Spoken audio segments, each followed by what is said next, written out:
noite para quem é de boa noite. Eu sou a Nath Zanoni, mestra do baralho de Dona Rosa Caveiro de Dizeres da Calunga. E hoje a gente está aqui para mais uma live falando sobre oráculo e espiritualidade.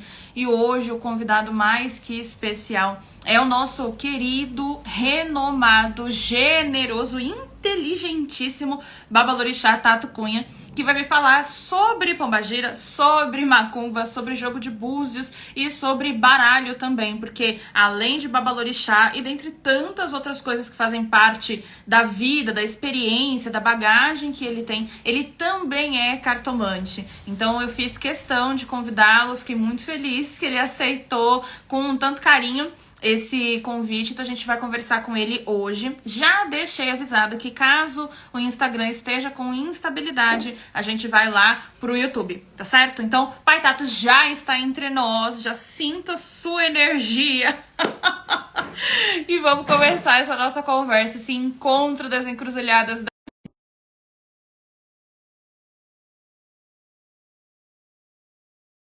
As perguntas pro Baba no final, tá bom? Pergunta do conteúdo, tá, gente? Pelo amor de Deus. Nada de solta de cabeça. Oi, pai, boa noite! Boa noite, axé para todo mundo. Boa noite, Nath. Boa noite a todo mundo que está assistindo a gente. Seja Salve, bem-vindo, pai, salve, mais uma Saravá. vez. Obrigada pela generosidade de aceitar o convite. É uma honra ter o senhor aqui e eu espero que a gente construa uma live muito proveitosa. Axé. Então, pai, para começar, eu queria que o senhor introduzisse um pouco da sua pessoa, né? Falasse aí os pontos do currículo espiritual e material que o senhor acha que cabe aqui no nosso contexto, por favor. Bem, só tecnicamente avisando que eu não estou te vendo, tá? Mas eu estou te ouvindo, então a gente vai na força. Axé. Então, só me apresentando para quem não me conhece, eu sou Tato Cunha, sou Itamar, mais conhecido como Tato, quando eu cheguei aqui no Rio de Janeiro para ficar, para montar, plantar minha raiz. Eu sou iniciado para Orixá Oxaguian. Fui iniciado dentro do Nagô, no culto de Orixá, na encantaria do tambor de Mina, e de lá para cá, né, com a minha vivência, junto com meu pai de santo, que faleceu, depois com a minha irmã de santo, que me cuidou, me ensinou, me passou a vivência que ela teve toda, não só dentro da nação do Nagô, do tambor de Mina, quanto da Umbanda, que quando ela foi ela iniciou nesses mistérios da Umbanda, que ela fazia parte na década de 60. E de lá para cá eu vivi muita coisa dentro da espiritualidade, questionei muito, sou aquariano por natureza, de questionador, sou médium, fui questionando a partir dos meus conflitos como pessoa e como médium, como espiritualista, uma série de coisas nas vivências que eu vim tendo, né? E nesse percurso todo, uma grande paixão, grande amor que eu criei na minha vida foi o baralho, a cartomancia, e o oráculo do jogo de búzios veio depois, fazendo parte de todo esse ciclo, né, que inicia inicia na feitura de orixá e conclui aos 7 anos, quando a gente recebe a permissão para manipular o jogo de búzios. Então, em geral, em linhas gerais, é esse. Eu sou um ser múltiplo, né, que gosta de um monte de coisa, gosto de conversar com gente, gosto de falar de um monte de assunto, gosto de aprender e de construir, desconstruir se for preciso. Ai, axé. A gente tá sempre em movimento, né, pai? Como bons Sempre. cultuadores de Exu. Exu não, a gente que cultua Exu, quem cultua Exu de verdade, Exu não permite que a gente trave, né? Se a gente começa a travar, ele dá um jeito de colocar um caos na nossa vida para a gente, a partir do caos, se movimentasse, porque é da nossa natureza, né? Eu digo até não só espiritual, mas a natureza humana. O ser humano é um ser que foi criado para estar em movimento. Por isso que tantas doenças vêm surgindo hoje em dia decorrentes, né, da falta de atividade física. Certo. E o senhor já, brilhantemente, já começou a falar um pouco do jogo de búzios, e assim, muitos mistérios, né? Sobre esse oráculo, muita coisa nebulosa que envolve a prática oracular do jogo de búzios. Muito se diz, porém pouco se sabe. Então eu queria que o senhor esclarecesse algumas coisas sobre o jogo de búzios, como é que ele funciona, porque ele é um oráculo iniciático, mas qual é o mecanismo? É claro, sem entrar muito nos fundamentos, nos segredos, mas aquilo Uhum. que for possível, né, de dividir, como é que ele funciona, na verdade, qual que é a finalidade do jogo de búzios? Ele é um oráculo como todos os outros? Como que é? O que comem? Onde dormem? Como Olha, que faz? é importante, eu vou buscar, dentro, a gente tem um tempo, né, aqui na live, mas tem tantos assuntos que vão dentro da definição dele, mas vou buscar trazer o meu conhecimento e de pesquisa, de vivência, de maneira que possa esclarecer. E sempre eu falo, esse meu lado professor, eu sempre digo o seguinte: nunca digam assim seja e está certo para tudo que eu falo sem pesquisar depois. Sempre a gente precisa questionar e pesquisar. Isso faz parte de uma personalidade de alguém que estuda, né, que busca. Ah, eu acredito nisso por quê? Porque fulano me disse. Não, então está faltando fundamentação aí. Vamos pensar o seguinte: o oráculo, quando a gente compara com outros, o jogo de búzios, que tem o nome dele, Jogo dos 16 Búzios, de origem dele, ele tem o nome de Orixá de Dá, ou Erin de Logum, que é em Yorubá, que significa Jogo dos 16 Búzios. Então, esse oráculo, ele veio para o Brasil junto com os escravizados de território africano, na época da escravidão. Quando eles vieram forçosamente para cá, sob aquele regime terrível, destruidor, eles trouxeram a sua bagagem interna que ninguém tira, suas crenças, suas vivências, seu conhecimento, etc. Dentro da sua prática de espiritualidade, porque a vivência deles, do povo iorubá, do povo de Angola, de todas as outras nações, do povo africano que veio para cá, nunca foi dentro de uma construção religiosa o culto de orixá. Aqui a gente transformou numa religião. Volto a dizer que essa é a minha interpretação, tá? Faz parte da cultura deles cultuar quem? Os ancestrais, quem veio antes. Então, eu sou da linhagem de sangue de Xangô, eu sou da linhagem de sangue de Oiá, e assim por diante. Dentro desse processo todo, um dos elementos oraculares que são utilizados há muitos e muitos, mais de são milênios, né? Eles são utilizados é o jogo dos 16 búzios. E esse jogo dos 16 búzios, ao chegar no Brasil, ele sofreu, como tudo que chega, óbvio, sofreu influência. Então vamos pegar o seguinte, tá? Pai Tato, qual é a definição de jogo de búzios? É um oráculo através do qual o orixá fala conosco. Então ele é o oráculo que é composto por 16 búzios, 16 conchinhas, né? São 16 búzios, que esses búzios aqui, tem gente que tem 21, né? O nome, se a gente pegar ele de Logum, a gente já vai ver que ele é composto por 16 búzios e tem um porquê. E esse oráculo, ele é vivo. Ele não é só, eu fui lá no mar, ou eu fui agora, né, vamos atualizar, na loja, comprei 16 búzios, tô afim, vou jogar e vai dar certo e o orixá vai falar. Não. Depois já a gente passa para essa segunda fase, né? Então é um oráculo através do qual o orixá fala. O orixá se comunica através de caídas de búzios abertos e búzios fechados. Então, determinada queda de búzios traz uma configuração. Um búzio aberto, dois búzios abertos, três búzios abertos e assim por diante. Essa configuração recebe o nome de Odu. E esse Odu, ele vai trazer um portal que se abre ali. Porque no momento que está jogando búzios, abre-se um portal. A gente faz recitação, faz a juba, faz a saudação às forças da espiritualidade, pedindo permissão para manipular aquele oráculo e pedindo permissão a quem a gente vai jogar para acessar aquela pessoa. E ali, o orixá para o qual aquele oráculo foi consagrado, ele vai falar.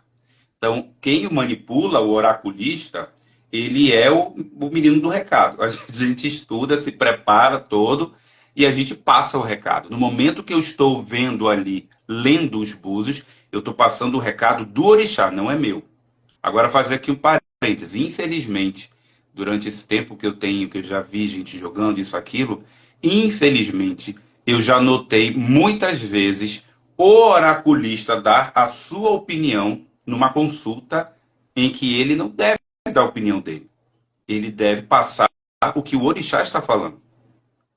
Se eu quero dar a minha opinião, eu preciso deixar claro para o meu consulente.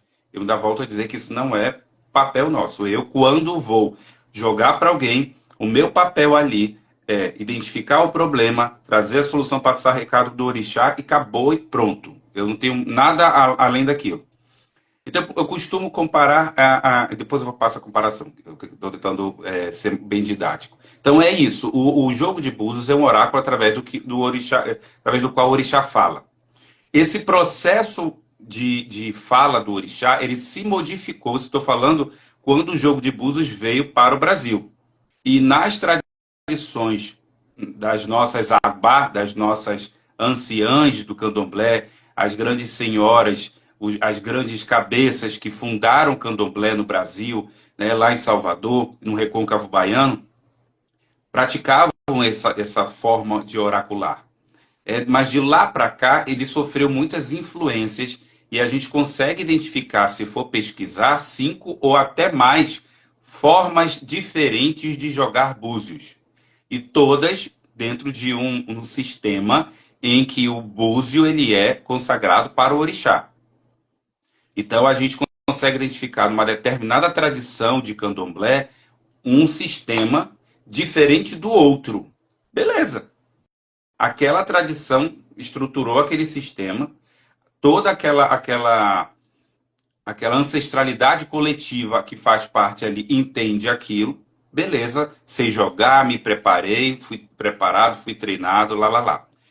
Existem outras tradições. Agora, existem outras formas que foram criadas no Brasil que não tem nada a ver com o orixá falando nos búzios. A gente, quando vai. Hoje em dia, uma coisa que eu queria deixar bem claro nessa live. Se você vai consultar alguém e falar, fulano joga búzios, não quer dizer que é o orixá que está falando naquele jogo. Ué, o senhor não disse agorinha que é? Depende. Porque nós temos hoje em dia vários tipos de jogo de búzios. Tá certo ou tá errado? Não tá certo ou não tá errado. Existem. A questão tem diferenciação. Quando o orixá fala através desse jogo, tem sistemas diferentes. Beleza. Existem formas que foram criadas esotéricas de jogar búzios, de manipular os búzios, em que esse oráculo não passa pelos ritos onde um iniciado para o orixá passa. Ou seja, uma pessoa que é feita de orixá, ou feita de santo, como tem o hábito de falar, né? O iniciado para o orixá, ele, quando ele vem nessa terra e é identificado lá antes da sua iniciação, que ele tem o seu comprometimento de orientar pessoas, faz parte da sua missão, trabalhar a visão, a fala do orixá, utilizando toda essa estrutura do jogo de búzios, ele vai ser preparado, treinado, vai ter um jogo que vai ser consagrado para ele manipular. E esse orixá que vai falar no jogo é o orixá para o qual ele foi feito. Agora, existem outras tradições que não é assim, de candomblé. Tem outras tradições que você recebe o jogo de búzios, fica lá no cantinho do ibá, do assentamento do teu orixá. Isso eu posso falar porque é público. E ali, quando você recebe a permissão, você vai poder manipular. E esses búzios, eles passam por um processo de sacralização. E essa sacralização é que vai trazer para ele o sagrado. É sacralização sagrada, bem redundante. Vai trazer para ele esse papel de reconhecimento no mundo espiritual. Porque, gente, se um jogo de búzios não tiver sido alimentado corretamente, não tiver sido sacralizado corretamente, ele pode errar. Eu sempre peço, quando eu alimento meu jogo, quando eu abro, que eu rezo para o meu jogo, eu sempre peço para orixá me trazer otitô. Orixá fumini otitô, orixá me traga a verdade, que sempre traga a verdade através de você, dentre outras coisas. Porque o meu papel ali é através do que eu estudo, que jogo de búzios, é só intuição. Não. Se você estuda, ele é conhecimento. A intuição, ela vem em terceiro ponto. Volto a dizer, essa é a minha visão. Tá? A mesma coisa eu vejo para cartomancia. Eu preciso estudar, eu preciso praticar e a intuição vem em terceiro. Não é o inverso. Não, eu vou deixar a intuição fluir. Se você não tem conhecimento, isso pode dar ruim. Então, a gente observa aí que é um jogo em que o orixá fala, mas quando aqui a gente observa em questão de Brasil, nós temos diferentes jogos de búzios. E tem jogos de búzios em que entidade fala. A entidade Exu, a entidade que não é o orixá, Exu, estou dizendo Tranca-Rua, Exu Tiriri, Pombagira. Existem jogos que são especificamente consagrados, ritualizados dentro de um sistema através do qual essas entidades se comunicam para oracular com pessoas.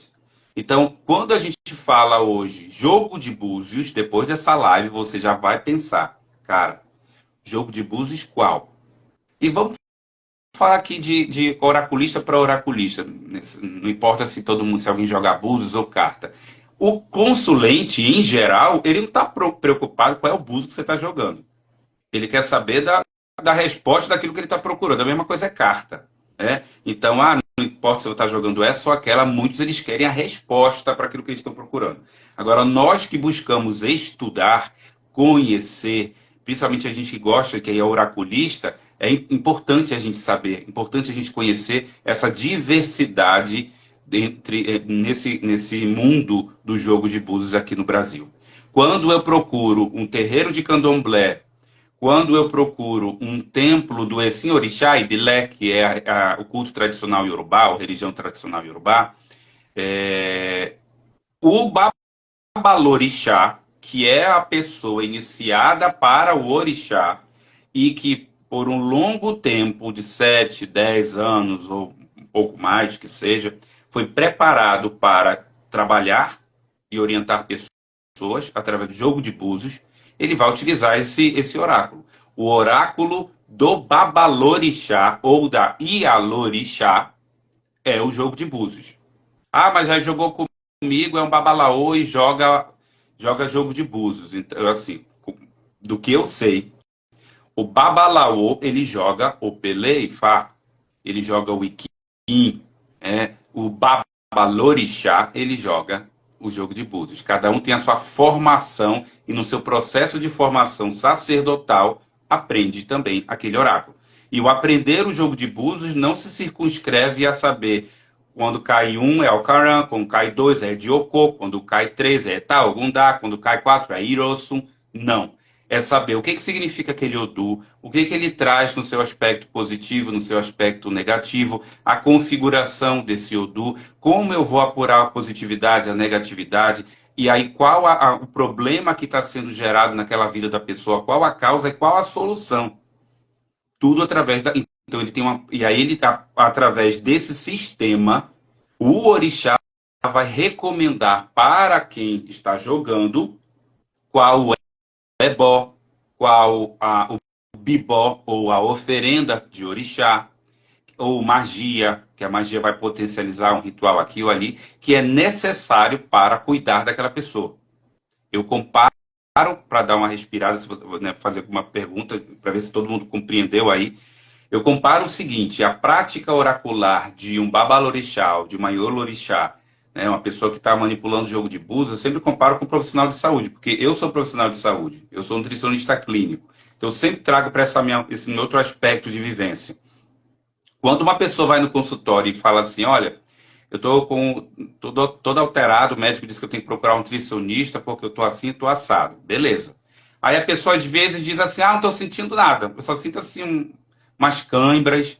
Aí você faz a anamnese, você faz a avaliação física da pessoa, você verifica o hemograma, o lipidograma, o exame de sangue, e a partir do exame de sangue, mais os sinais e sintomas do indivíduo, você fecha um diagnóstico. Aí a pessoa, eu tenho isso, não sou eu que estou lhe dizendo, são as suas células que estão lhe dizendo aqui no exame. Pisque, pisque, pisque. No jogo de búzios é assim. O orixá diz a pessoas muitas vezes não aceita aquilo que a gente está passando para ela. Fala, gente, não sou eu que estou dizendo, eu estou transmitindo, mas quem está falando com você é o orixá. Então, quando você procura um jogo de búzios, faz parte receber a orientação do orixá. Olha, não faz isso durante tantos dias. Ou então não faz isso na tua vida. Muda essa forma de agir. Muda essa forma de pensar. Vai chegar uma situação aí que vai ter. Então precisa disso, precisa agir, que é a questão do comportamento. Olha, você precisa melhorar nisso. Teu caráter não está legal. Porque vai gerar isso, ou está gerando isso. Aí, além dessa parte comportamental, vem a ritualística, que seria o quê, na visão comparando com um consultório clínico? É a medicação, é a suplementação, um processo cirúrgico. Então, aí vem o ebó, vem uma oferenda, ou duas, ou três, vem magia que a pessoa tem que usar, um determinado banho, ou outros estados mais necessários, iniciações. Então, eu trouxe aqui a definição do jogo, a dinâmica dele e o objetivo dele. Pai Tato, fecha aí, então. Você disse que o jogo de búzios é um jogo através do qual o orixá fala, mas tem vários tipos de jogos no Brasil, beleza. Mas para que serve quando ele foi estruturado? O orixá vem trazer orientações no jogo de búzios para que você cumpra o seu destino aqui em Aie, aqui na Terra. Não é o destino de ninguém. Para que você cumpra a missão que você tem que cumprir aqui na Terra. Para que você se aproprie de si mesmo, de si mesmo. E para que a partir desse me apropriar de mim mesmo, eu posso, alinhado, entre trancos e barrancos, cumprir o meu destino. Principalmente. Pai do céu. Eu tô aqui imersa. Gente, vocês estão vivos também? Porque eu tô assim, só acenando, sorrindo e assim, tudo clareando na minha mente. O senhor foi perfeito. E é interessante perceber a diferença, porque não é tudo a mesma coisa, né? Então, não só dos jogos de búzios, mas dos oráculos no contexto geral. E geralmente eu falo aqui no canal, né? Se tudo serve pra tudo, nada serve pra porra nenhuma, entendeu? Então, ele tem uma especialidade, ele tem uma finalidade. Então, eu não posso procurar o jogo de búzios do senhor para saber se o crush, embora seja casada, tá? Mas vamos supor, se o crush tá pensando em mim. Isso não é coerente, não é. Você falou uma coisa maravilhosa. Olha, tem uma pessoa que me inspira, foi o profissional cartomante que me inspirou no meu começo de vida. Hoje eu posso dizer com muito orgulho, muito carinho, que é um amigo querido, que é o Ney Naif. Numa das obras dele, ele coloca muito claro isso, a diferença da astrologia para a numerologia, para o I Ching, para o tarô, é a cartomancia. Dependendo do que você busca, o oráculo pode te atender ou não. Então, se eu quero saber assim, como é que o meu crush, o que ele está pensando sobre mim? Cara, Búzio não fala isso. Não tem como agora me dar um baralho. Eu tenho como dizer o que fulano está pensando a seu respeito, o que ele pensa de fato, o que ele está temporariamente pensando, o que ele sente de fato, o que ele está temporariamente sentindo. Isso dá para ver nas cartas. E agora, nos búzios, tem coisas que têm um limite. Assim como no campo da astrologia de qualquer outro oráculo, né? Não, perfeito. O senhor falou brevemente sobre essa questão da iniciação, que é uma condicional para a maior parte dos jogos de búzio que existem, né? E eu queria que, de uma forma breve, ou o que o senhor achar que serve, em termos práticos, né, o que o senhor puder dividir com a gente, o que seria esse processo da iniciação? Por quê? Muitas das vezes, eu, pelo menos nas experiências que tive, conheci pessoas, tanto clientes quanto irmãos próximos também, que chegaram até babalorixás e alorixás, e sempre é essa coisa do você precisa se iniciar. Mas o que é esse se iniciar, né? Qual que é essa responsabilidade que a gente está assumindo que muitas das vezes a gente não tem essa noção? Nath, babadeira com as suas perguntas assim que são. Ah, que o senhor também é do babado, que o senhor gosta Vamos lá. também. É polêmico isso, tá? Mas vou colocar a minha opinião.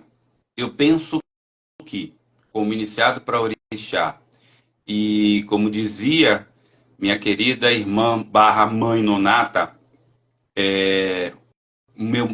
quando ela que já tinha mais de 30 anos de casa aberta, ela dizia, meu mocotó ainda tem que engrossar muito. E eu digo hoje, como um iniciado para orixá, como alguém que recebeu a permissão para exercer o sacerdócio, meu mocotó ainda tem que engrossar muito. Mas eu coloco dentro do seguinte, hoje, dentro do conhecimento que eu tenho, que eu não paro de estudar, infelizmente, muita gente ela é laçada por pessoas diversas com interesses que não são aqueles em transmitir a visão do orixá. Alguns erram por desconhecimento, por ignorância, mas se eu não sei, cara, eu tenho que dizer não sei. Qual é o problema de dizer não sei? Eu sou professor. Quantas vezes eu estava em sala de aula e um aluno meu me perguntou, professor, tal coisa. Eu falei, gente, não sei. Pô, é só dizer não sei, eu vou pesquisar. Se eu souber, eu digo que sei. Mas foi construída toda uma visão dentro da vivência da prática dessa parte de terreiros que o babalorixá é o que sabe tudo. Porra nenhuma, gente. Aí a lorixá que sabe tudo, não. Tem que dizer eu não sei isso, não sei aquilo, porque nem tudo foi passado pra gente. Tem que correr atrás. Dentro da tradição que você vê, etc. Então, dentro desse saber meu hoje, e que é o que mais me traz essa lucidez, existem casos de pessoas, sim, que precisam ser iniciadas? Existem. Mas casos de vida ou morte, caso de doença que nada consegue identificar e depois de que foi apurado muito ali no jogo. Fora isso, você tem que iniciar, senão tua vida, o orixá vai acabar contigo. O orixá não acaba, o orixá é construção, não é destruição. O que destrói é a de Ogum, são as forças contrárias. E elas não são do mal, né? Não existe bem e mal dentro do culto de orixá. Existe um perfeito equilíbrio na natureza entre orixá e a de Ogum. A gente cultua orixá para que o que destrói não nos domine, não nos afete a ponto de nos tirarmos da nossa rota para aquilo que a gente vê aqui na Terra. Então, fora isso, a pessoa não é obrigada a iniciar. Agora, tem casos de pessoas que precisam iniciar por N causas. Que isso, uma pessoa que tem um bom preparo, um bom conhecimento, ela identifica ali. E existem rituais, pelo menos eu faço rituais com o jogo de búzios, para a gente confirmar assuntos muito sérios. Muito sérios. A gente está lidando com vidas, né? E a iniciação vai acabar com a vida da pessoa? Não, uma iniciação para orixá nunca acaba com a vida de ninguém. Porque orixá, volto a dizer, não destrói, ele constrói. Mas se não for no orixá que a pessoa precisava, beleza, ela só não vai tomar o remédio que ela precisava, gente. Pronto, tem gente que é iniciado no orixá que precisa, não cultua, não adianta nada também. Agora é um casamento ali que não tem divórcio. É mal cuidado, mas não tem divórcio. Então, a parte da iniciação, eu devo ser iniciado no orixá quando? Quando no jogo de búzios, isso é confirmado. Isso é identificado por questões muito profundas. Vai, Tato, fala só um exemplo. É assim, existem situações que nós, quando viemos, eu estou falando de uma visão iorubá, que é a base de toda a cultura de orixá, tá? Vamos quebrar essa visão ocidental, essa influência toda, né? E eu venho do Orum pro Aie, reencarnei, e eu posso trazer necessidades muito profundas, necessidades energéticas, que elas precisam ser supridas durante um tempo na minha vida. Então joguei com a Nath jogou Búzios e falou assim, olha, você está vivendo atormentado por um medo a todo instante. E aí ela jogou, perguntou, falou, você precisa fazer uma oferenda para Oiá, Yansan. Gente, Oiá é um orixá que não conhece o medo. Ela é a manifestação da própria coragem. E aí no jogo foi orientado, que às vezes é outro orixá. Estou usando um exemplo. Senão daqui a pouco está todo mundo dizendo, tá com medo, procura Oiá. Não, gente, procura um jogo. E ali disse que a pessoa precisa cultuar Oiá. Ela fez uma oferenda para Oiá. para que, através daquela oferenda, ela receba o axé de Oiá para ajudá-la a superar seus medos.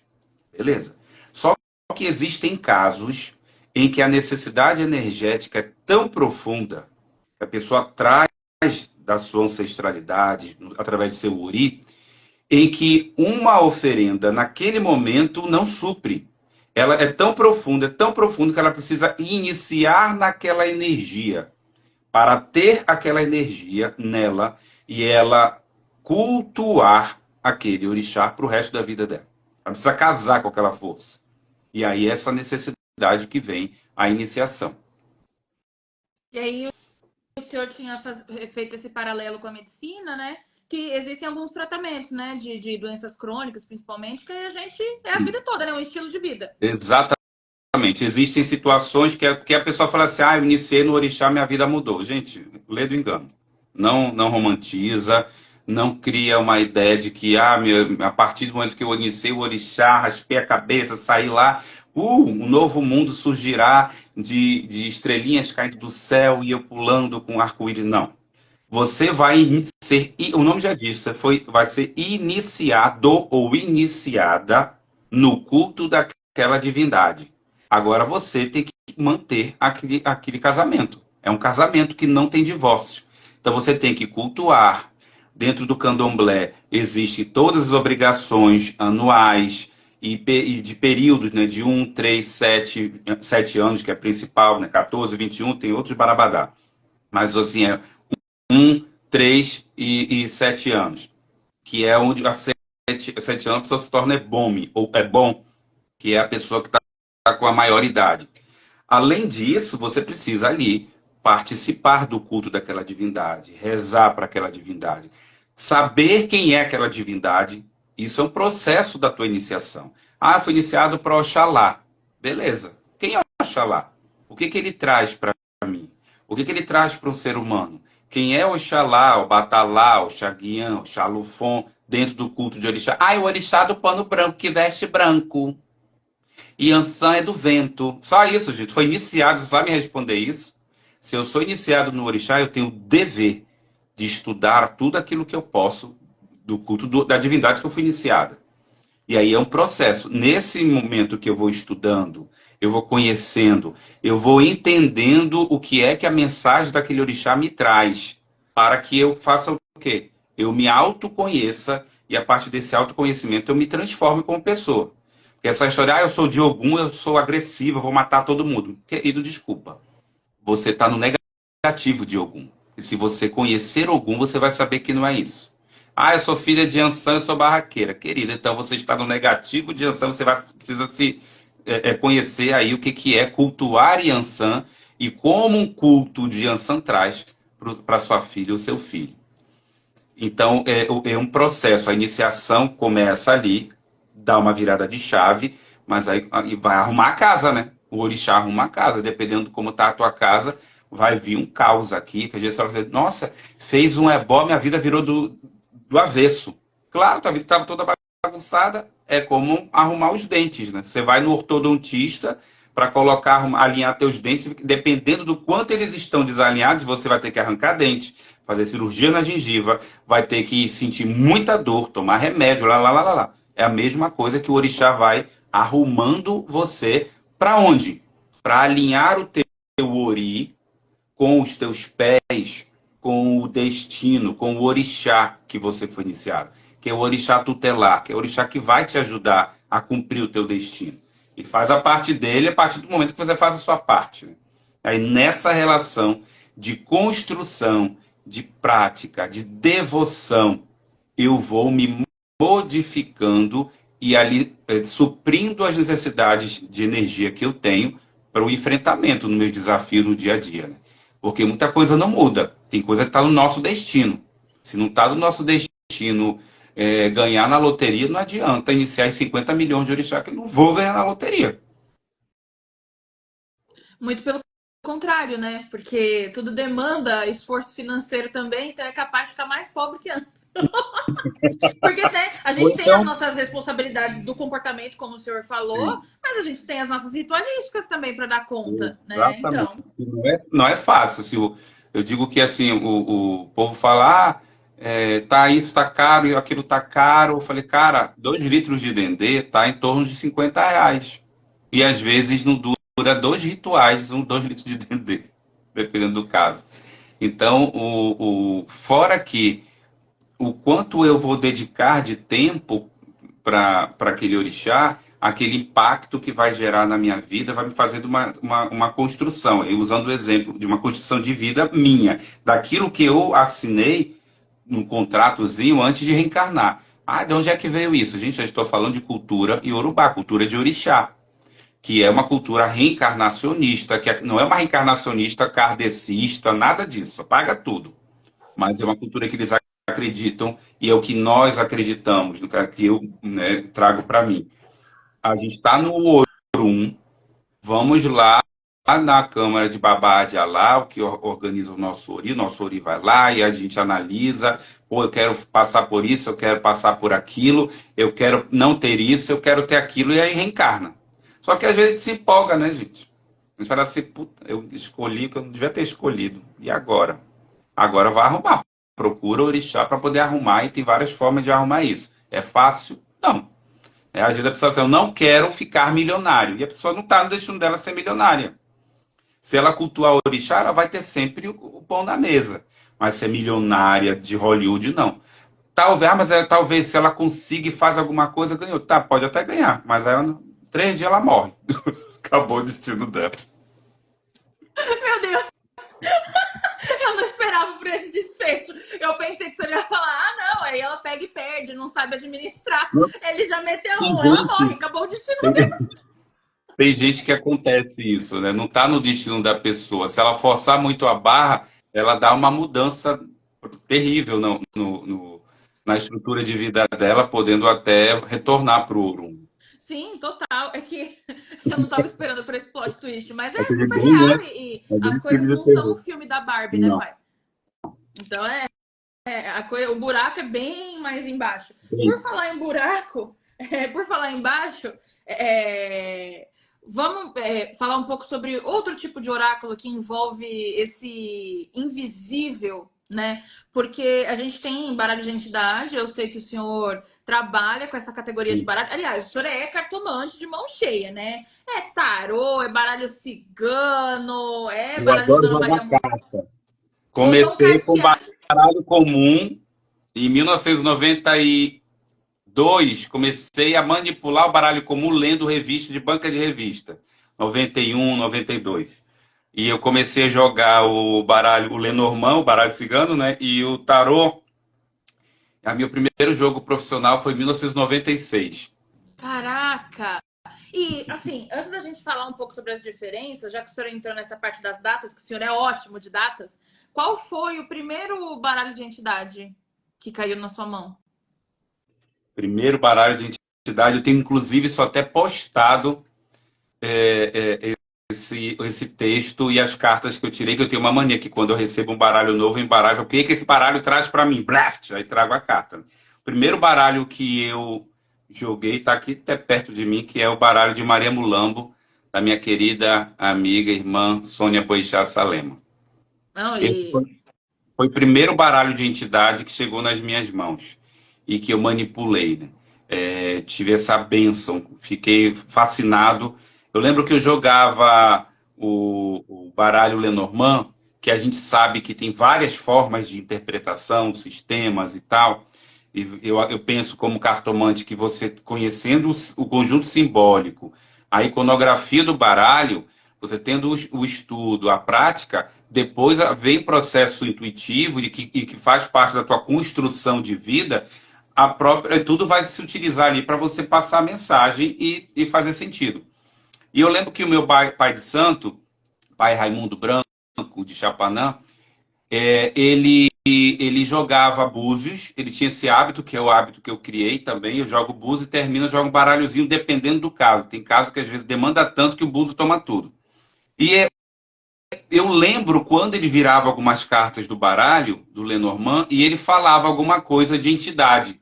Entidade A, entidade B, e ele via isso no jogo do baralho. Aquilo me chamou muito a atenção a vida toda. Eu falei isso muitas vezes com o Alex, o Alexander Lepletier, Beijo até meu amigo. E eu falei sobre essa história, e isso me instigava muito. Depois eu tive um contato, só para não quero tomar muito, mexer com a tua pergunta. Eu tive um contato em 1996, eu comprei um baralho que eu conheci através de uma grande cartomante que jogava na minha cidade natal, e ela manipulava vários baralhos, e assim eu também peguei mania dela. E ela tinha esse baralho aqui, da Eneida Gaspar Duarte, que é o tarô dos orixás, que muita gente fala mal, eu não aceito o tarô dos orixás, porque não se vê orixá no tarô. Mas essa é outra história, né? Eu acho que quem estuda símbolo, foca no símbolo. Tarô é tarô. Pode ser do orixá, pode ser do deuses egípcios, do não seja o que for, mas tarô é tarô. E eu fiquei apaixonado por esse tarô, usei muito ele, e nesse tarô da Eneida Gaspar, ela traz algumas imagens de entidade, como Zé Pelintra, por exemplo. Então, eu diria que, mas não diria que seja um baralho de entidade, mas que trazia um simbolismo em algumas cartas de entidade. Agora, o baralho de entidade que veio surgir, né, de toda essa leva aí, foi o primeiro, foi o baralho de Maria Mulambo. Esse tarô, eu acho que eu sei qual que é. O Weiner mostrou uma vez. O senhor falou do Zé. O Zé é o louco, não é esse? Isso, Zé é o louco. Eu tô procurando o Zé aqui, mas não tô achando. E o mundo é os caboclos. E a Eneida Sim, é lindo esse tarô. É Ele é lindo. lindo, é um tarô lindo, lindo. Ele tem toda uma construção, olha, o 10 de copas é a festa do santo, que ela colocou esse elemento das oferendas. É bem interessante. E foi assim, meu primeiro contato, o tridente de Exu, que é um elemento da entidade, né, de Exu, Pombagira, o primeiro contato com símbolo de entidade num conjunto de cartas foi esse baralho, né, no tarô da Eneida Gaspar Duarte, que eu não sei se que existe ainda hoje publicado, que o bicho meu é velhinho aqui.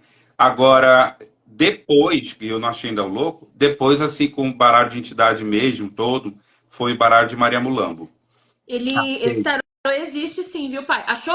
Olha o Ai, que lindo. homem! Salve, Zé! Ele existe ainda. Depois que Gente, o. Existe. A gente acha tanto na internet quanto em livraria aqui em São Paulo. Eu já encontrei ele lacradinho, bonitinho. E ele não arrasou. é muito caro, não, viu? Não chega nem a Jura? R$ 100, se eu não me engano. Não, Maravilha. Eu é gostei barato. muito, gosto muito dele. Não manipulo mais como antes, vai depender do que cutuca no meu ori na hora. Falar, pega esse e vou. Mas hoje o baralho o primeiro que eu peguei foi o de Mulambo, que eu recebi, depois o livro. E aí, a partir do momento que eu recebi esse baralho, eu fui engolindo, né? As imagens, de estudar, E eu queria que o senhor falasse, porque eu já quero colocar duas perguntas aqui, né? A primeira é, uma vez que o senhor é babalorixá, o senhor presta culto ao orixá e também as entidades, né? Eu queria que o senhor falasse qual é a sua opinião, sua impressão, sua experiência, né? Da diferença entre, né, os oráculos iniciáticos, no caso o jogo de búzios, com esse baralho, uma vez que ele vem através de um espírito, mas como que ele funciona, qual é o mecanismo, quais são as diferenças, semelhanças. E a outra coisa que eu acho que é interessante também de trazer, a gente vai mais... Não, vou deixar mais pra frente, que é uma coisa já entrando na pombagira, mas a gente precisa introduzir perguntando se todo mundo tem, né? Aí vamos primeiro... Quais são as diferenças que o senhor pensa, que o senhor vive, que o senhor enxerga entre esses oráculos? olha, são muitas, né? Mas vamos pegar jogo de búzios e baralho, de entidade. O jogo de búzios tem toda aquela diversidade que a gente já falou, mas é um oráculo que ele tem ele passa por processos em que ele é consagrado e reconhecido e vinculado ao orixá. Então é um oráculo que come, são feitas oferendas para ele. Ele é um oráculo que passa por todo esse processo ritualístico. Ninguém joga direto, a gente faz, reza, o ijuba, saúda, abre portal. Então ele tem todo esse processo aí. Ele está atrelado a mensagem e rituais. Faz parte desse sistema, dessa construção. Estou falando de um jogo tradicional de búzios, seja ele do culto do Exim, Orixá, Ibilé, ou do candomblé. Porque no culto, no candomblé tradicional, se joga e todo jogo traz um ebó. Traz isso, traz uma coisa. Alguns falam que não, pode não ser, pode dizer que não traga ebó. Beleza, mas traz alguma coisa. Alguma macumba traz. Agora, a carta, o baralho, não. O baralho de entidade, o nome já diz, né, que esse termo que já foi colocado aqui de organizado, identificado nessas vivências todas da minha querida amiga Edjane Sarruf e Alex, nesse movimento todo de entender essa leva de baralhos que estão vindo.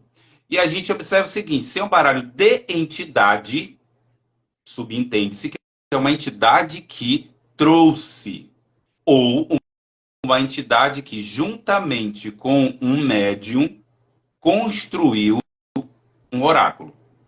Eu acredito que um grande número já organizou antes, e aí buscam médiuns que detêm arquivos na sua memória, no seu conhecimento, suficientes para estruturar. Porque não adianta, fora isso, mediunidade não é mágica, apesar de muita gente achar que é mágica, né? Mas não é. Então, a entidade, ela estrutura ali um sistema, um conjunto de símbolos, um conjunto de cartas, e a partir daqueles símbolos que têm a ver com a própria entidade, ela vai estruturando ali com a pessoa que organizou. Diferença básica, um é de orixá, o outro é de entidade.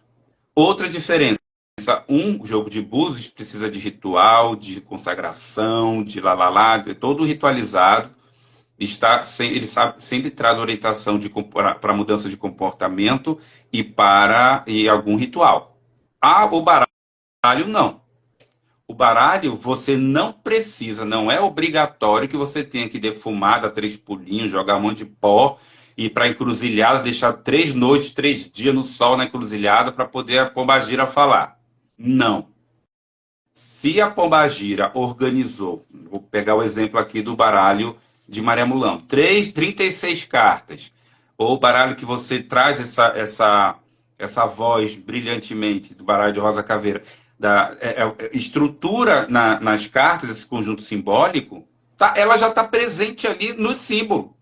Então, se eu pego aqui, vou tirar qualquer carta aqui, se eu pego aqui, ó, carta 36, a lua, eu não vou dizer que é a mesma lua do tarô ou é a mesma lua e olhar e traduzir a lua do Lenormand, do baralho cigano. É a lua da Mulambo. É a lua que a Mulambo colocou. E o que a Mulambo fala? Está lá no material, está no livro.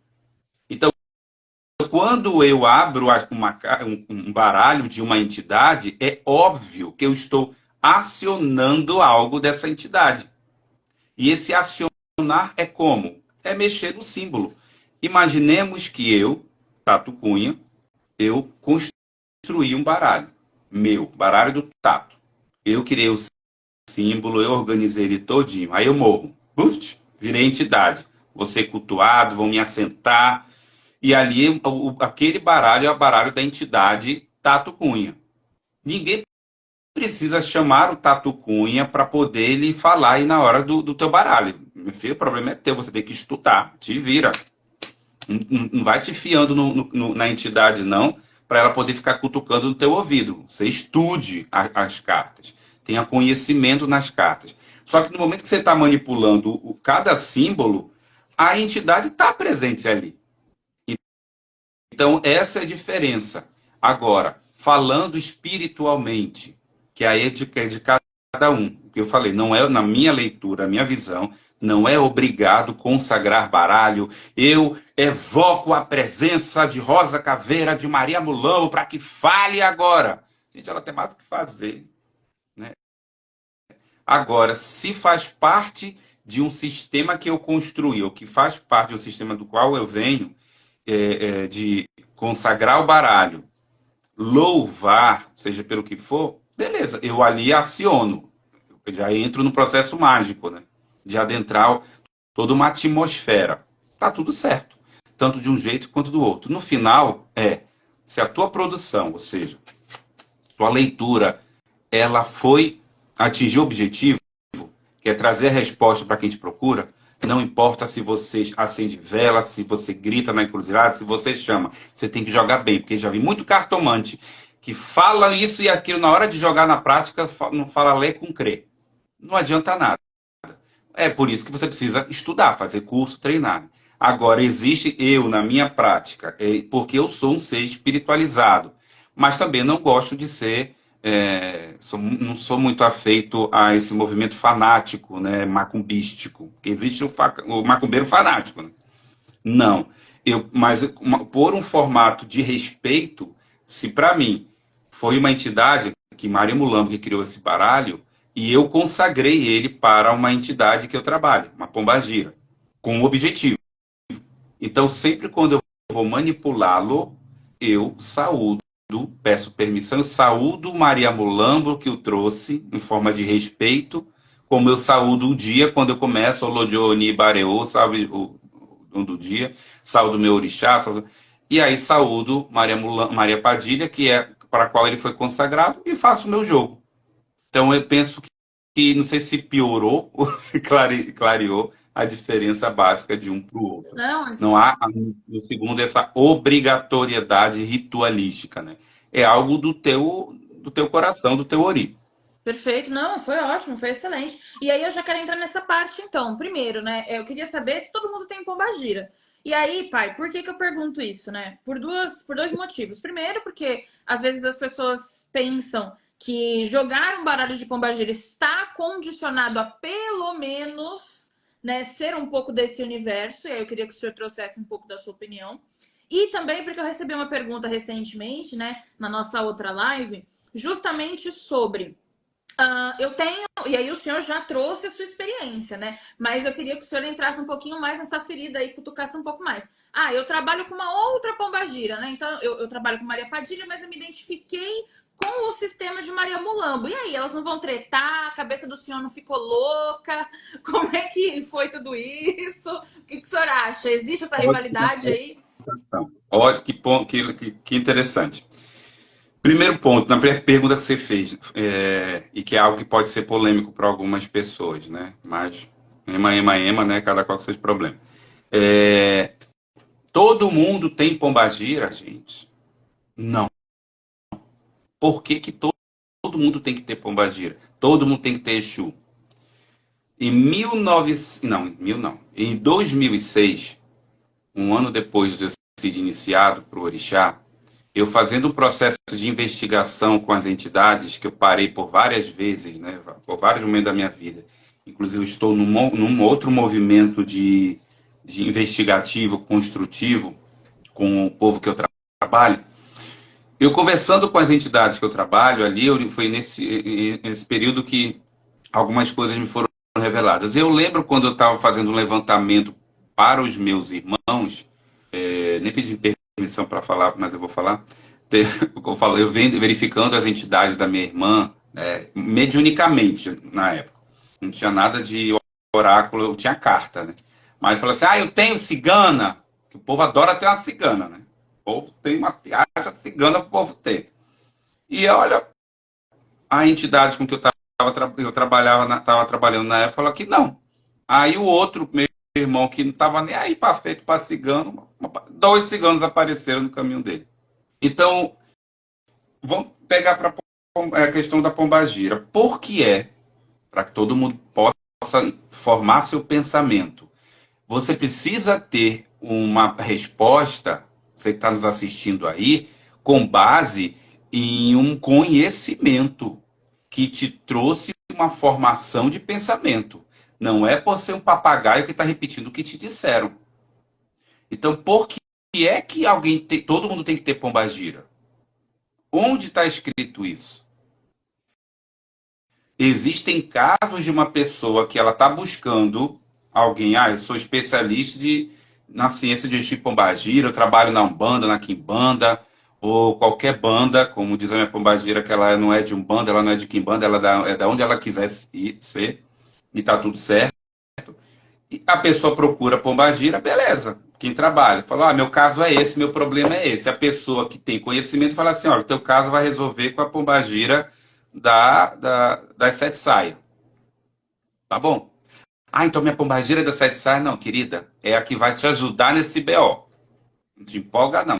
Não tem nenhuma pombagira tua, não.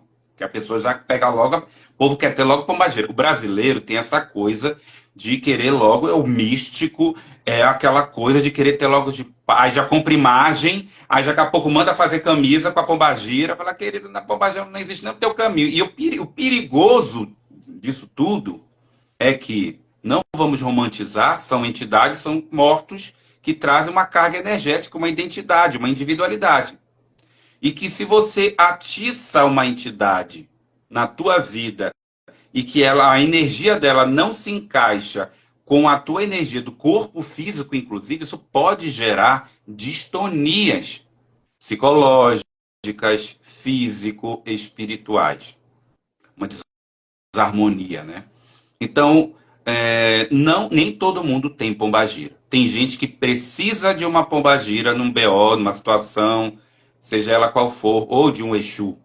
Tem gente que não vem, gente. Ninguém começa agora o start, a partir de agora que você chegou comigo, pai Tato, cheguei com ele, então a pombagira se encostou. Só porque ele trabalha com pombagira. Não. Você já traz na tua história. O teu Ori, ele trouxe do Orum toda uma estrutura, uma bagagem que começou. Ninguém pega e fala, vamos lá. Existem casos, aí vamos lá. Existem casos de tratos, de pactos, o nome que quiser dar, em que eu não trago uma entidade, não tenho pombagira, mas eu vou me associar a uma, num trato com ela, para determinada coisa na minha vida, que pode ser a vida toda. Tá tudo certo. Ou um determinado tempo. Eu vi muitas histórias com meu pai de santo, pai Raimundo era da geração bem antiga, e eu lembro de coisas que ele falava e que ele fazia, de pessoas que fizeram um trato de 7 anos com a entidade e depois, tchau. Despachou e foi e acabou. Então existem diversas situações. Meu ponto é, nem todo mundo tem caboclo, nem pombagira, nem Exu, e vamos parar com essa história. Porque senão é muito fácil a pessoa cair nas malhas daquelas pessoas que querem que você acredite que você tem pombagira. Porque elas vão, né? Tarará, tarará, tarará. Porque a gente também entra nesse lugar. Eu ouvi de um pai de santo que existem duas formas de manipular alguém, né? Seja pela vaidade ou pelo medo. Perfeito, perfeito. Então, Eu é, passei por isso lá atrás, em que uma pessoa, uma sacerdotisa, tentou pelo medo. Ela incorporava, mas aí ela ligou, na época não tinha celular, né, não existia, ligou para o telefone de casa e mandou um recado, a filha dela, e disse assim, mamãe está incorporada com seu tranca-rua, e ela disse que seu tranca-rua, que vocês precisam se cuidar de ir para cá agora, senão vocês correm o risco de sofrer um acidente e morrer, todos vocês. A minha mãe, muito, ela pegou e falou assim, a partir de hoje ninguém pisa mais lá, porque você é uma bandida. Aí, pá, desligou o telefone. Então existem sim, a pessoa está ali mobilizada na dor, no medo, né, no pavor, ou então na empolgação, porque, gente, empolgação passa. A gente tem que ter cuidado com a empolgação. E ela te cega. E ali na empolgação, a pessoa muito viva e sagaz, ela começa a falar, não, é isso, é aquilo, é isso, você tem que cuidar da sua pombagira, e se tem que chegar com a pombagira, e tem gente que já vi com casos que a pessoa chega com cinco entidades, né? Falei, meu Deus, 6 entidades, 7 entidades. Já teve casos que de gente que veio jogar comigo e falou assim, olha, eu acabei de vir, a minha vida tá uma droga, não sei o que lá, não sei o que aconteceu, porque eu alimentei meus 7 Exus. Eu fui com uma pessoa e disse que eu tinha que fazer isso para 7 entidades que eu tenho. Eu falei, beleza. Você tem 7 entidades? Como assim? A pessoa nem incorpora, já vai lá. Você incorpora, tá no teu, na tua estrutura de vida, incorporar, trabalhar? Não. Então a gente já dá um alerta ali. A gente vai vindo pelo filtro, né? Ah, você incorpora. Ah, eu tenho entidade? Não sei. Cada um vai identificar de uma forma. Eu tenho a minha. Já incorpora? Não, eu já coloco num outro grupo para análise. Ah, incorporo? Fica no grupo dos que incorporam para análise. A partir dali, a gente já começa a dividir um pouco. A probabilidade de não ter entidade, quem não incorpora, vamos colocar isso generalizando, é maior. Ai, mas por quê? Porque, cara, quem vai incorporar ali não quer dizer que a pessoa tem que viver incorporada trabalhando. É uma outra história. Mas ela tem ali um comprometimento junto daquela entidade para um trabalho. Infelizmente, o Brasil é outra coisa. O Brasil, que eu digo, é a nossa realidade aqui, né? O povo quer incorporar, todo jeito. Ah, eu quero incorporar para quê? Por que tu quer incorporar? Ah, a pessoa está com, sei lá, quantos anos na vida. Ai, gente, eu nunca incorporei agora. Como é que eu faço para incorporar? Fala, meu filho, é o seguinte: se você não incorporou, não era para incorporar, você não vai incorporar daqui, não fica catando a tua vida e esperar incorporar. É que nem a pessoa me pergunta: eu sou médium? Eu falei, você vê? Não, então você não é evidente. Você incorpora? Não, então não é médium. Você ouve? Não, então não é médium. Ah, mas como é que eu vou saber se eu sou sendo, gente? Não tem outra forma. Ter essa lucidez é importante para a gente se resguardar de ciladas, que tem muitas por aí. Então, Pai Tato de Oxaguian quer dizer que nem todo mundo tem pombagira. Nem todo mundo tem pombagira. A forma de identificar essa entidade, caso tenha, muda de pessoa para pessoa. Eu tenho a minha preferida, outros têm outras formas. Mas dizer que todos temos, não. Tome cuidado. E essa questão da pombagira e do baralho, né? O senhor ficou doido porque o senhor tem uma pombagira e tá com o baralho da outra, pai? Tem essa rivalidade? Não, não tem. Vou te dizer uma coisa. Estou falando aqui como cartomante, né? E você, cartomante, eu acredito que você vai concordar com isso. A gente tem baralhos que a gente. Vamos pegar o Lenormand, baralho cigano. Tem uma infinidade de modelos que todos trazem, em geral, o mesmo conjunto simbólico, iconográfico. Só que dependendo da editora, ele muda. Você vai ter afinidade mais com uns do que com outros. Pela cor, pelo estilo. E ali você vai. Aquilo flui melhor. Se você não tiver o que tem, quem joga, joga. Só que você vai ter mais afinidade com um do que o outro. Esse processo de afinidade é que me move como cartomante, inclusive de entidade. E a entidade não é burra. Eu não as vejo como são pessoas inteligentes de ficarem com raiva porque eu estou usando de outra pombagira. Ah, não, eu não posso jogar o baralho de Rosa Caveira com a minha Maria Padilha. Eu só preciso ter o baralho de Maria Padilha. Gente, a minha pombagira de trabalho é Maria Padilha. Existem baralhos de Maria Padilha e eu não jogo. Eu tenho. Mas não é o meu oráculo de trabalho. Porque o oráculo que cutucou o meu ser, que comecei a estudar, é o baralho de Maria Mulambo. Agora, tem gente que tem uma outra pombagira e usa. Ah, não. Nossa, o universo simbólico, eu gostei, aí influencia também. Eu fiz um curso com o professor, com a professora tal, tem uma série de fatores, né? Ah, eu gostei do baralho de Rosa Caveira. Nossa, me chamou a atenção aquela carta. Tem uma carta que é aquela dos ossos. Gente, aquela carta é linda. O avivamento dos ossos. É. Aquela ali foi a primeira carta que eu acho que uma das primeiras que eu vi que fez assim, deu um impacto, né? Maravilhoso. Ela parece um portal. E eu creio que as cartas são portais, mas isso é conversa para outra história. Então, naquele momento, você gerou uma afinidade ali. E eu vou usar. A pombagira, ela quer que você seja feliz, que você cumpra o seu destino. Ela está pouco se lixando se você trabalha com ela é pombagira das 7 catacumbas e você está usando da Rosa Caveira. Ou é a pombagira do cabaré e está usando de Maria Mulambo. Não tem esse problema, isso é coisa da cabeça de cada. Ah, não, eu senti um choque. Tá, é só começar a fazer pergunta. Esse teu choque veio da onde? Você começa a fazer pergunta e começa a ver que a pessoa não tem base fundamentada de nada disso. São achismos dela. Não tem fato, não tem conhecimento. E aí cai por terra isso, você começa a perceber que é um processo fanático da pessoa, né, de achar disso. Então não tem problema nenhum, falo para vocês, com a experiência que eu trago, tá? Na minha vivência. Você pode jogar o baralho que você gostar, que você quiser de entidade, independente da entidade que você trabalha. Ela não está preocupada com o baralho que você usa. Ela está preocupada, você está fazendo o que você precisa fazer, né? Sensacional, perfeito. E aí eu gostei também porque o senhor já logo no começo também tinha falado a respeito disso, de a gente não precisa espiritualizar o baralho. Mas se também quiser, é aquela, né? Tem que saber onde tá pisando. Isso. Eu penso uma coisa, olha só. Eu posso jogar um baralho, eu pego um baralho. Eu tenho aqui um exemplo. Eu tenho esse baralho de Maria Mulambo, que é o consagrado. É o primeiro da edição. E eu tenho esse da Dona Mulambo, que Uhum. não Que é o mais é novo, né? consagrado. É.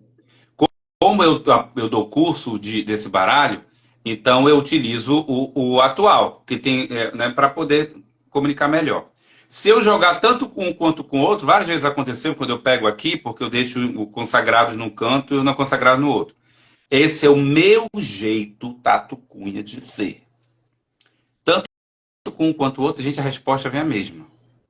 Eu vejo como portas diferentes, mas todas eu estou usando o símbolo, estou usando o sistema, o mesmo. Agora, quando eu pego um baralho ritualizado, consagrado, ele tem uma pegada diferente.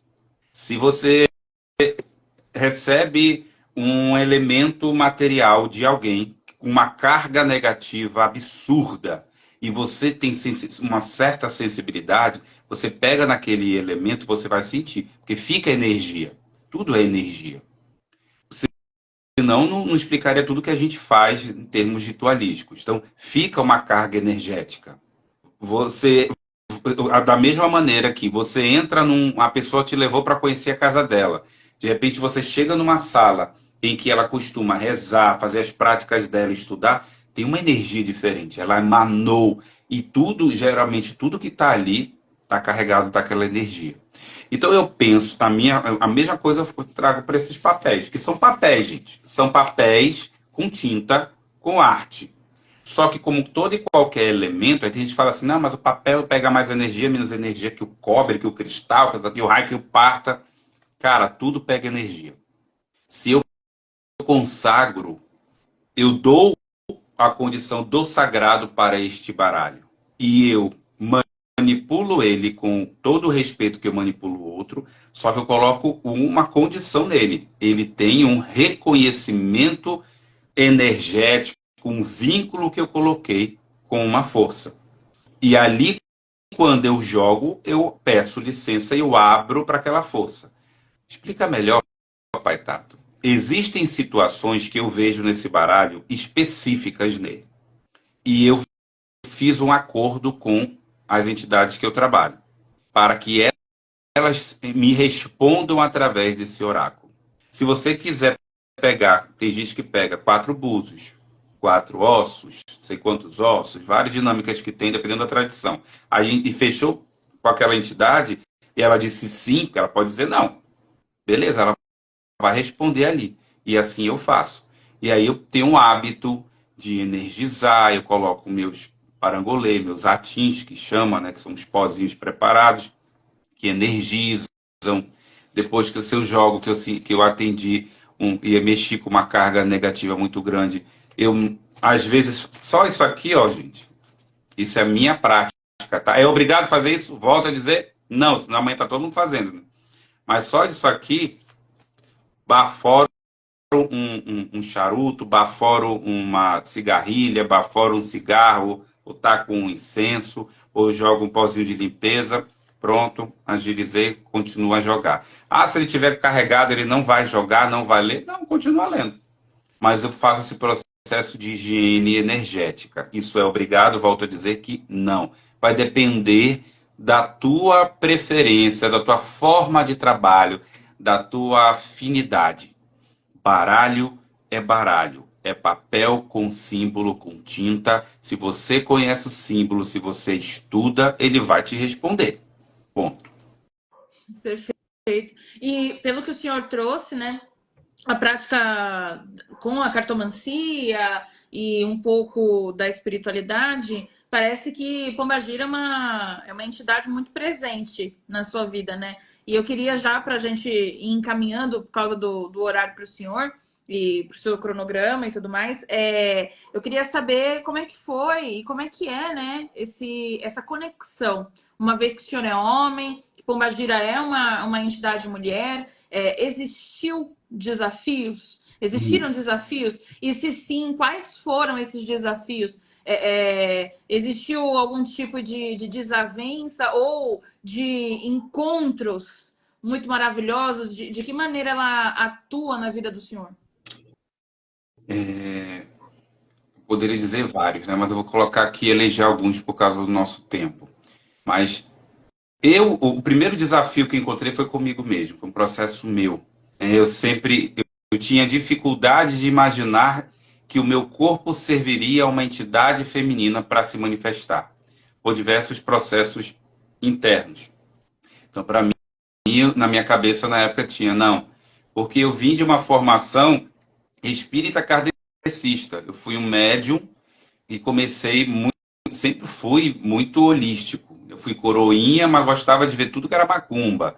Eu comecei, aí fui para o espiritismo em 1989 e com 11 anos eu já estava lendo, queria ler o livro dos espíritos todinho, enquanto os outros com 11 anos estavam lendo Timbolão, que era uma coleção que tinha para criança.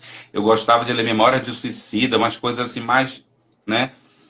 E só que eu gostava de ler sobre astrologia, cartomancia, e mexia com as cartas.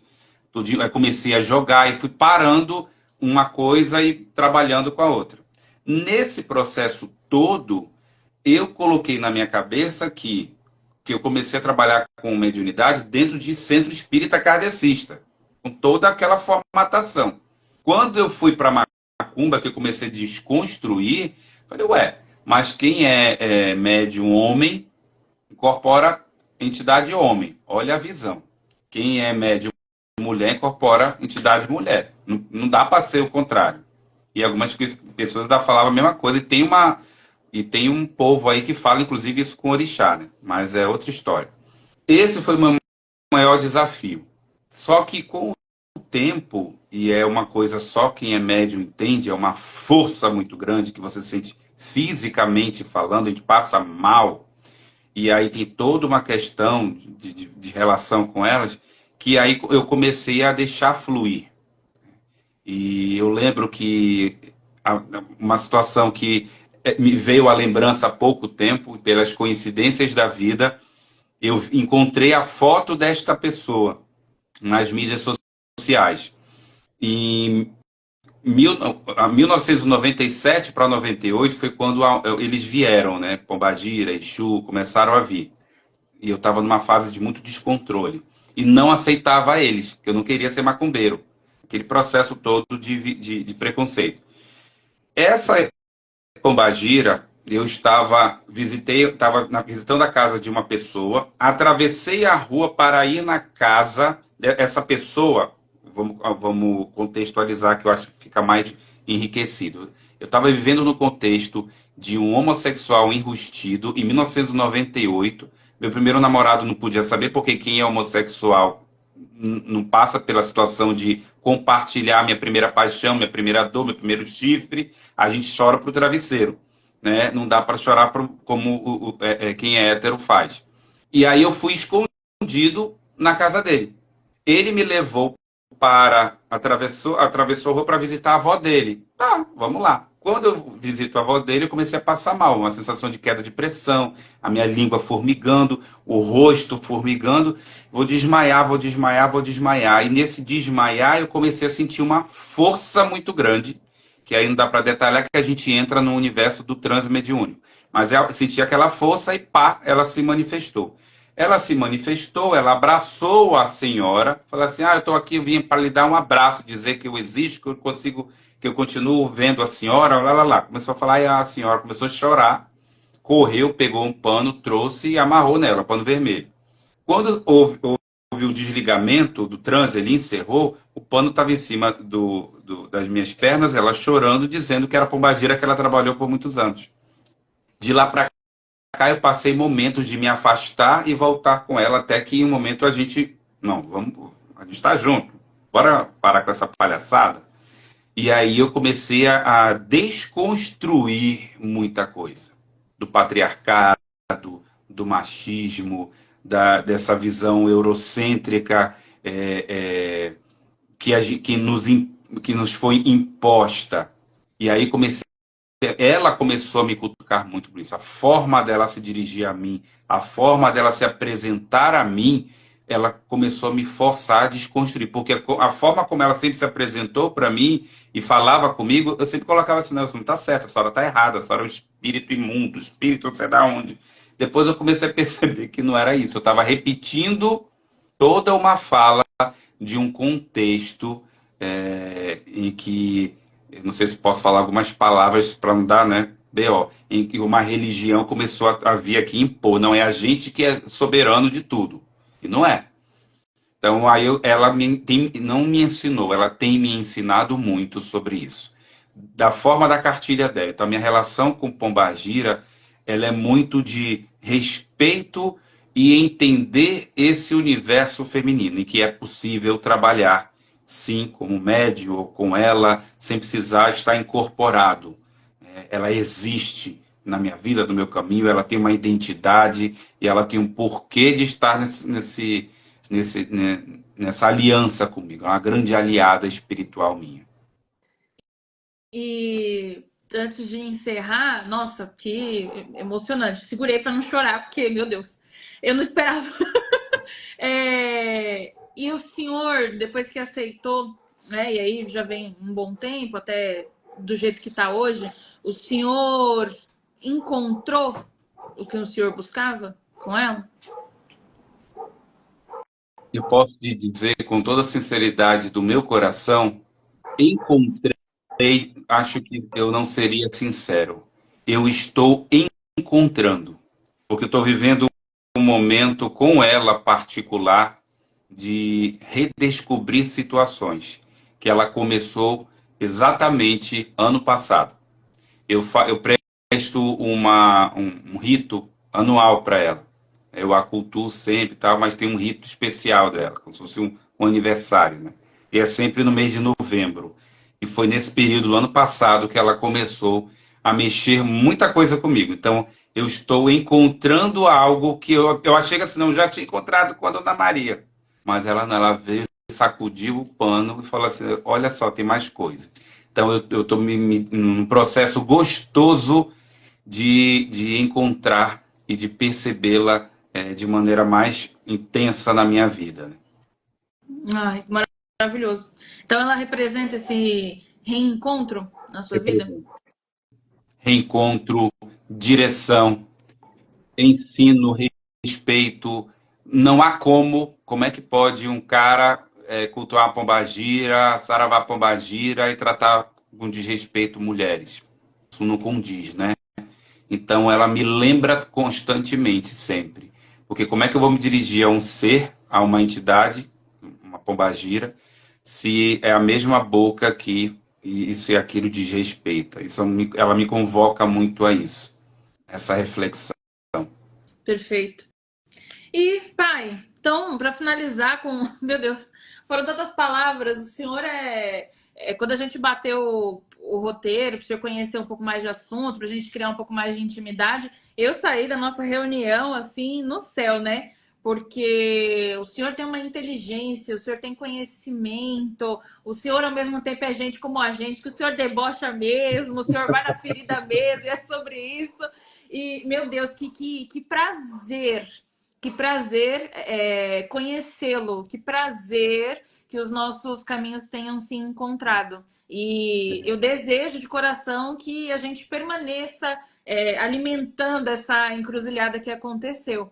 Mas antes da gente encerrar e para fechar, para resumir, eu combinei com o senhor, caso o senhor quisesse, né, trazer um carteado para hoje. E assim, eu vou deixar livre para o senhor direcionar a pergunta, o pedido para suas cartas, para o que o senhor acha que é proveitoso para a gente encerrar esse encontro maravilhoso.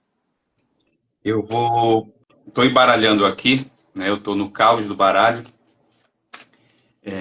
abrindo esse espaço, aproveitando essa oportunidade para que se manifeste uma mensagem que traga algo dentro dessa linha, do que a gente está falando, e que possa enriquecer de maneira transformadora na nossa vida, né?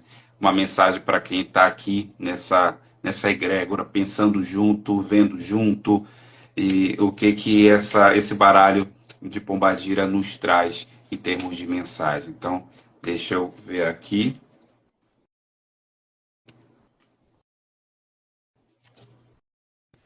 Volto aqui à Casa da Lua, Saravá Pombagira.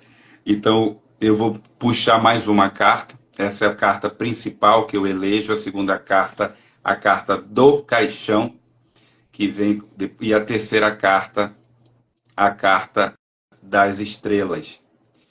E pegando a principal carta aqui, né, que é essa primeira, carta 36, para quem não conhece, a Lua de Maria Mulambo, que eu chamo a Lua do Baralho de Maria Mulambo, ela nos traz uma mensagem interessante. Eu ri aqui porque eu estou num processo de me reapropriar das magias lunares, porque meu pai de santo fazia muito trabalho na Lua, e a minha pombagira já tem um tempo me convocado, algumas entidades, em algumas magias lunares, né? Mas o que essa carta está trazendo de mensagem para cada um é um seguido de caixão e estrela, né?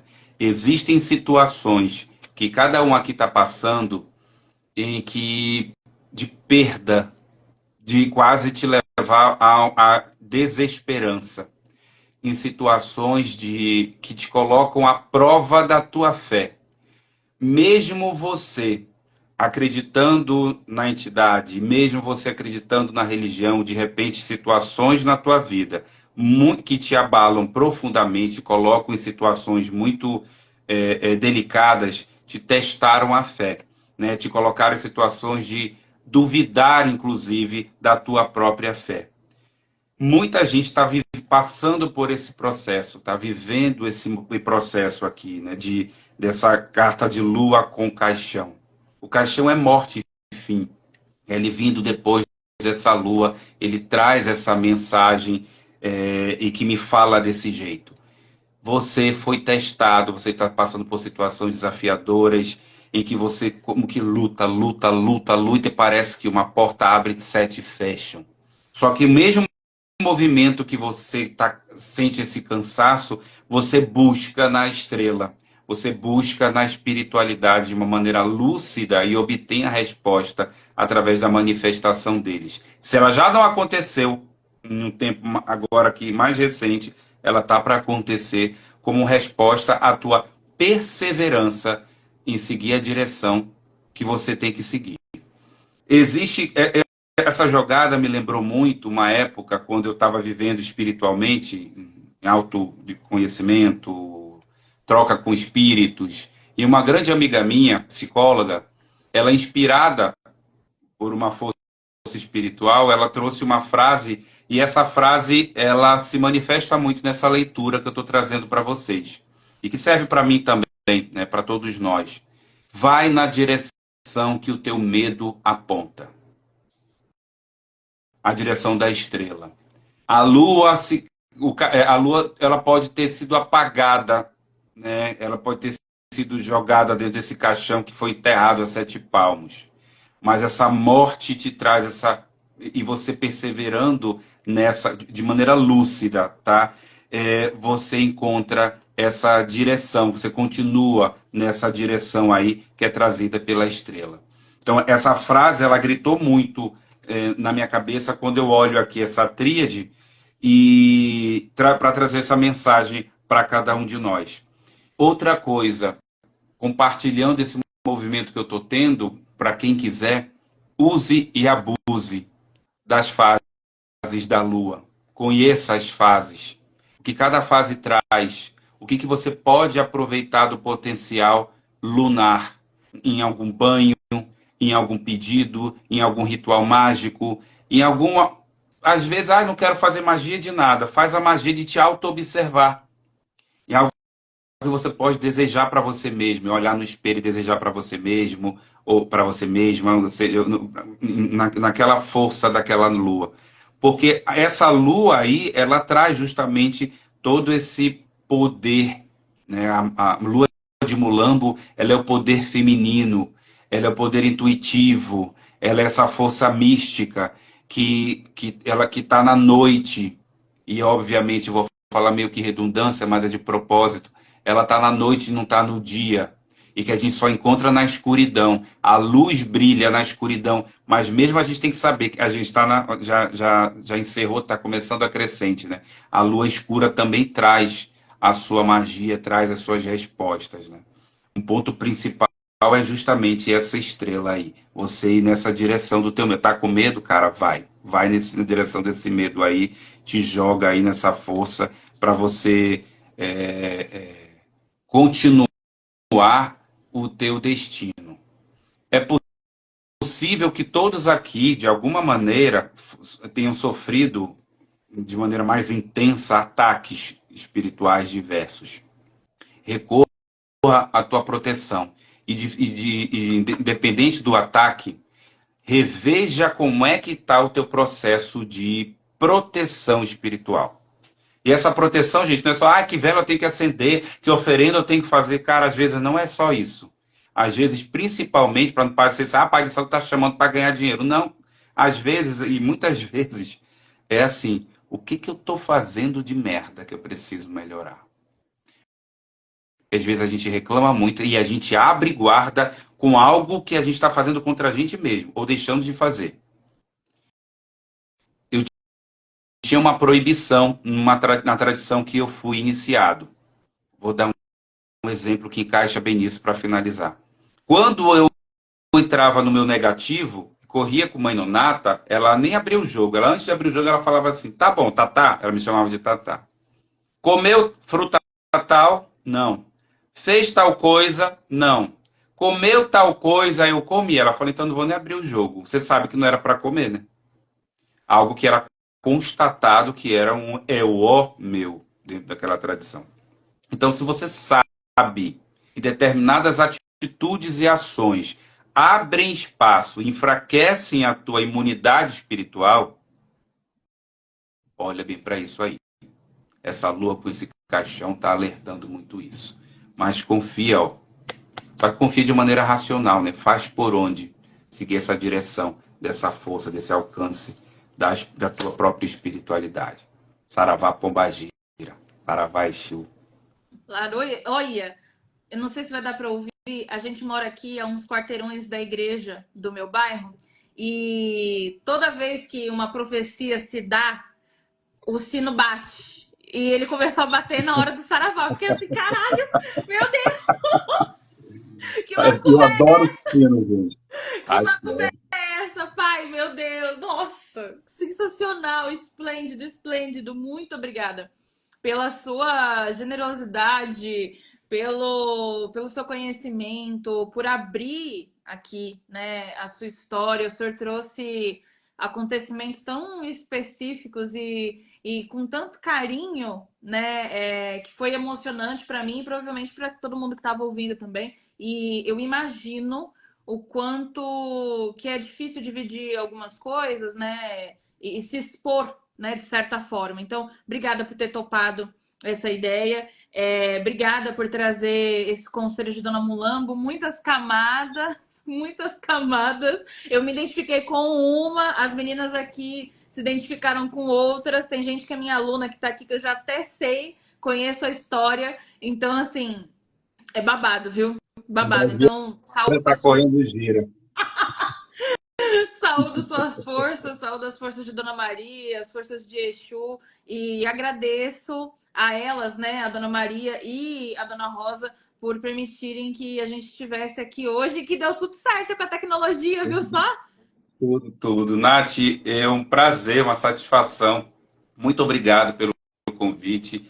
Realmente a encruzilhada da vida se fez para a gente e eu sou muito feliz e que outros momentos possam ter. Obrigado por essa oportunidade de falar e eu penso que a gente trazer dessa maneira descontraída, instrutiva, para esclarecer, para transformar pessoas, isso é muito importante. Muito obrigado a você, muito obrigado a todo mundo que recebe com carinho o que a gente tem para a gente fazer diferença nesse mundo, né? cumprindo a nossa missão que a gente tem que cumprir. Axé. E, pai, onde que a gente encontra o senhor? O senhor atende? O senhor dá aula? O senhor faz macumba? Onde? Que tambor que a gente Olha, toca, quer pai de Fátima? encontrar e saber como é que tá o Barabadá todinho no meu Instagram, @tato.cunha. E lá na minha bio tem tudinho o link, tem muita coisa que eu posto, tudo vai, principalmente no Instagram. E eu tenho um grupo que eu montei durante esses anos.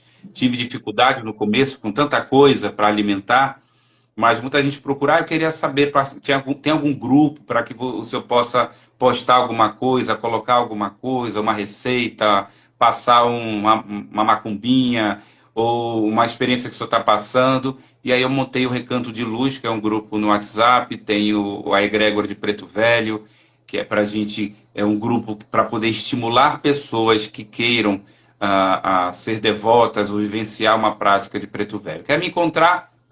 @tato.cunha, e lá encontra e dá para você saber por onde é que eu estou andando e onde é que você vai descobrir o que eu estou fazendo.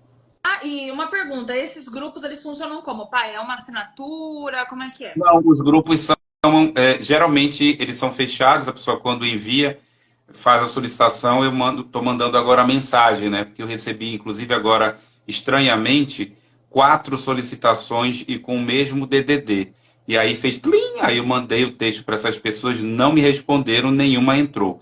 Então, números parecidos, eu já fico desconfiado, que a gente sabe que tem muita coisa que não presta, né? Uhum. Mas você solicitou, recebe o texto, a pessoa, beleza, aí entra e você será bem-vindo. É um grupo que, para o grupo de Preto Velho, basta que você tenha a necessidade ou a vontade temporária ou permanente de cultuar e rezar junto para Preto Velho.